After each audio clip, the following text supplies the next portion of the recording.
আপনারা জানেন যে বিগত ১৬ বছরে একটি ফ্যাসিস্ট সরকারের কারণে বাংলাদেশের যে সরকারের সবচেয়ে গুরুত্বপূর্ণ যে অর্গানটি আমাদের বিচার বিভাগ, সেই বিচার বিভাগের উপরে একটি অনাস্থা তৈরি হয়েছিল এবং এটা এতটাই চরম পর্যায়ে গিয়েছিল যে এটি একটি প্রহসনের জায়গায় চলে গিয়েছিল। আমরা বিশ্বাস করি একটি দেশকে যদি সামনের দিকে এগিয়ে নিয়ে যেতে চাই তাহলে সবচেয়ে বড় আস্থার জায়গা হওয়া উচিত আমাদের এই বিচার বিভাগটি। সেখানে রাজনৈতিক মতাদর্শ প্রতিফলিত হতো, সেখানে কার সাথে কার কোন সম্পর্ক ভালো সেগুলো প্রতিফলিত হতো। সেই জায়গা থেকে যে সত্য এবং ন্যায়ের যে পথ, যেটি আমরা বিচার বিভাগ থেকে প্রত্যাশা করি, সেটি ছিল না। আমাদের জায়গা থেকে প্রথম মনে হয়েছিল আমাদের এই সরকার গঠনের পরে, এই শপথ গ্রহণের পরে সবার প্রথমে যে কাজটি করতে হবে ওই বিচার বিভাগে হাত দিতে হবে। এজন্য আমরা আমাদের জায়গা থেকে প্রধান বিচারপতি হিসেবে এমন একজনকে নিয়ে কথা বলেছি আমরা বিশ্বাস করি যার গ্রহণযোগ্যতা এই মুহূর্তে পুরো বাংলাদেশে সবচেয়ে বেশি, এবং শুধু বাংলাদেশ নয় পৃথিবীব্যাপী যার একটি সুনাম রয়েছে। সেই জায়গা থেকে আমরা বিশ্বাস করি তার প্রতি পুরো দেশের মানুষ তাকিয়ে রয়েছে, কারণ বিচার বিভাগের প্রতি যে অনাস্থাটি তৈরি হয়েছে সেটি অবশ্যই ফিরে আনতে হবে। সেই জায়গা থেকে আমরা বিশ্বাস করি তিনি পুরো বাংলাদেশের মানুষের এই আস্থার প্রতিদানটি দিবেন এবং পুরো বাংলাদেশে এই বিচার ব্যবস্থাটি আর কোনো রাজনৈতিক আদর্শের ভিত্তিতে নয়, আর কোনো দলাদলির ভিত্তিতে নয়, কিংবা আর কোনো মতাদর্শের ভিত্তিতে নয়, বরং যেটি সত্য, যেটি ন্যায়সঙ্গত এবং যেটি আইনগতভাবে ঠিক, সেটির ভিত্তিতে বাংলাদেশের বিচার ব্যবস্থা চলবে এবং পুরো বাংলাদেশের বিচার ব্যবস্থার উপরে বাংলাদেশের মানুষের আস্থা ফিরে আসবে। ধন্যবাদ। দেখুন, আমাদের গতকাল আমরা দেখেছি যে আপিল বিভাগের প্রধান বিচারপতি সহ আপিল বিভাগের যারা অন্যান্য বিচারপতি রয়েছেন তাদের আমরা পদত্যাগ চেয়েছিলাম।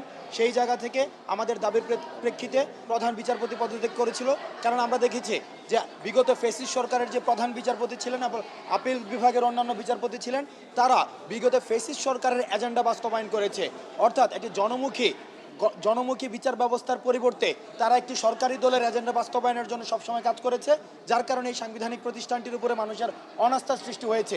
যেহেতু আমাদের কথা অনুযায়ী, আমাদের ছাত্র নাগরিকের দাবি অনুযায়ী প্রধান বিচারপতি সহ অন্যান্য আপিল বিভাগের অন্যান্য বিচারপতি পদত্যাগ করেছে, এবং আমরা যেহেতু আমাদের যে বর্তমান যাকে বিচারপতি নিয়োগ দেওয়া হয়েছে, আজকে যিনি শপথ গ্রহণ করেছেন, আমাদের জায়গা থেকে একটি দাবি ছিল, প্রত্যাশা ছিল যে ওনাকে বিচারপতি নিয়োগ দেওয়া হোক, কারণ আস্থার জায়গা থেকে, নির্ভরতার জায়গা থেকে এবং যোগ্যতার জায়গা থেকে, দেখুন উনি অক্সফোর্ড থেকে পড়াশোনা করে এসেছেন, ওনার বাবা শহীদ ইশতিয়াক আহমেদও আমাদের যে মহান মুক্তিযুদ্ধ স্বাধীনতার যে অ্যাসপাইরেশনাল বা আমাদের যে অনুভূতিকে ধারণ করার উনি সারা জীবন ধারণ করেছে। সেই জায়গা থেকে আমরা মনে করেছি যে বর্তমান এই প্রজন্মকে যারা বিশ্বাস করতে পারবে, এই প্রজন্মকে যারা রিড করতে পারবে, এই প্রজন্মের চাওয়াকে এবং বিচার ব্যবস্থাকে যারা জনমুখী করতে পারবে, তাদের মধ্যে বর্তমান যিনি আজকে শপথ নিয়েছেন তিনি তার মধ্যে অন্যতম।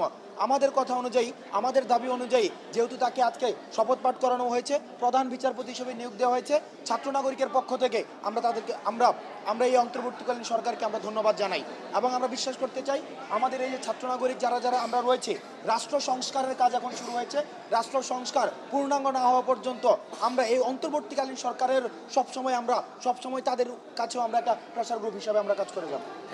শুরুতেই ধন্যবাদ দিতে চাই গভর্নমেন্টকে, যারা কর্তৃপক্ষরা যারা রয়েছে কর্তৃপক্ষকে ধন্যবাদ দিতে চাই যে এমন একজন যোগ্য লোককে বিচারপতি নিয়োগ দেওয়ার জন্য, এবং আপনারা দেখেছেন যে আমাদের উপদেষ্টা মণ্ডলী তারা যথেষ্ট যোগ্য।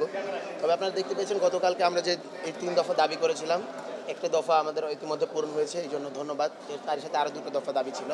সেটা হলো কি, আমরা বলেছিলাম পুলিশি ব্যবস্থাকে ঢেলে সাজাতে হবে, নিরস্ত্র করার পূর্বে তারপর পুলিশি ব্যবস্থাকে যত সম্ভব দ্রুত ঢেলে সাজিয়ে ল অ্যান্ড অর্ডার ইনফোর্স করতে হবে। এবং সেই সাথে আমরা বলতে চাই যে আমাদের যে আরেকটি দফা ছিল সেটি হলো গিয়ে মাইনরিটিস যারা ইস্যু আছে সেইটাকে যত দ্রুত সম্ভব সলভ করা। আমরা দেখতে পেয়েছি তাদের যে দাবিগুলো রয়েছে, সেই দাবিগুলোর মাঝে যে ন্যায্য দাবিগুলো যত দ্রুত সম্ভব পূরণ করা যায় সেই নিয়ে আমরা গভর্নমেন্টের কাছে আহ্বান জানাচ্ছি। এবং আমরা বলতে চাই যে ক্যাম্পাসগুলো, হলগুলো, শিক্ষা প্রতিষ্ঠানগুলো যত দ্রুত খুলে দেওয়া যায়, কারণ শিক্ষার্থীরা অনেকদিন ধরে বসে আছে। আমরা ছাত্র প্রতিনিধির জায়গা থেকে বলতে চাই ক্যাম্পাস, হল এবং শিক্ষা ব্যবস্থাকে যত দ্রুত আবার রিফর্ম করা যায় এবং রিফর্ম করে আবার এটাকে সচল করা যায়, আর সেই জন্য আমরা গভর্নমেন্ট এবং উপদেষ্টা মণ্ডলীর কাছে আহ্বান জানাচ্ছি। ধন্যবাদ। আমরা আমাদের বিগত সময় যখনই যে সরকার ক্ষমতা এসেছেন তারা হাইকোর্টের কাঁধে কিন্তু বিচার বিভাগের কাঁধে বন্দুক রেখে এদেশের মানুষের তাকে প্রহসন করেছে।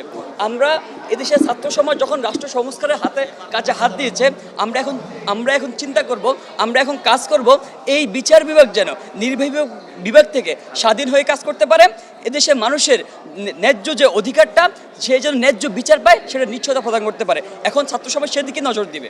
Thank you.